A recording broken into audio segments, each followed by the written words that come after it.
बिस्मिल्लाहिर्रहमानिर्रहीम। अस्सलामु अलैकुम वरहमतुल्लाहि वबरकातुहू। मोहतरम नाजरीन, बीवी के बगैर शोर एक मिनट भी नहीं रह पाएगा। ये एक सूरत पढ़ लें, इंशाअल्लाह ताला आपके शोहर को आपसे बेपनाह मोहब्बत हो जाएगी। सिर्फ एक सूरत आपने रोज़ाना पढ़नी है, तो इसका मुकम्मिल तरीका पढ़ने का नोट कर लें। रोज़ाना इशा की नमाज के बाद अगर आप पढ़ें तो बहुत ज़्यादा फ़ायदा हासिल होगा, वरना आप दिन में किसी भी नमाज के बाद बावजू होकर ये वजीफ़ा कर सकते हैं। अव्वल 11 मरतबा दुरूद इब्राहिमी पढ़ें, उसके बाद 7 मरतबा सूरत कौसर पढ़ें।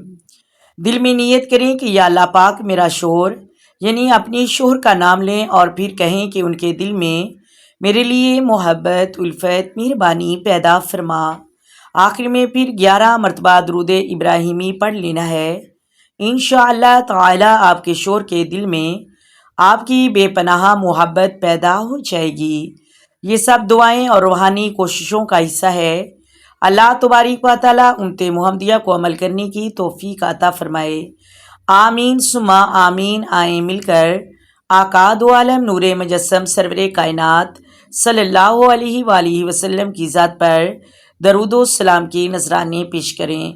अस्सलातु वस्सलामु अलैका या सय्यदी या रसूलल्लाह, अस्सलातु वस्सलामु अलैका या सय्यदी या हबीबल्लाह, अस्सलातु वस्सलामु अलैका या सय्यदी या नबील्लाह व अला आलिका व स्वहाबिका या सय्यदी या मुहम्मदुर रसूलुल्लाह।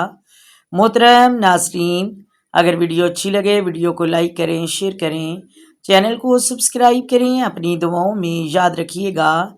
अल्लाह हाफिज़।